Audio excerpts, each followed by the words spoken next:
મિત્રો semi carpet loan રોપવાનું કામ અત્યારે ચાલુ છે।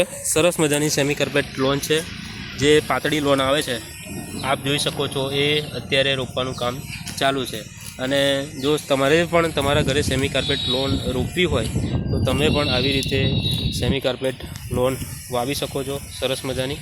અને આ જે લોન છે એ પહેલાં 5-7 દિવસ સુધી થોડી સુકાશે, પછી લીલી થવાની ચાલુ થઈ જશે। રોપ્યા બાદ તરત જ પાણી આપી દેવું જોઈએ તમારે, જેથી કરીને એ જે લોન છે એ સરસ રીતે ડેવલપ થઈ જાય અને જ્યારે પાણી મળશે ત્યારે આ લોન ઊભી થવાની ચાલુ થઈ જશે। પાતળી લોન આવે છે। દેશી લોનની સરખામણીમાં આ જે લોન છે એની જે જાડાઈ અને એના પત્તા જે છે એ થોડા પાતળા આવતા હોય છે, સરસ લોન થતી હોય છે। જ્યારે તમારે લોન કટિંગ કરવી હોય અથવા તો મશીનથી લોન કટિંગ કરવી હોય તો તમે સરળતાથી હાથ મશીન અથવા તો ઇલેક્ટ્રિક મશીનથી પણ આ લોન તમે સરસ કાપી શકો છો। જ્યારે લોન ઉગી જાય છે ત્યારે ખૂબ સરસ એનો લુક આવતો હોય છે, એકદમ જે ગાલીચા લોન હોય એવું જ દેખાતું હોય છે।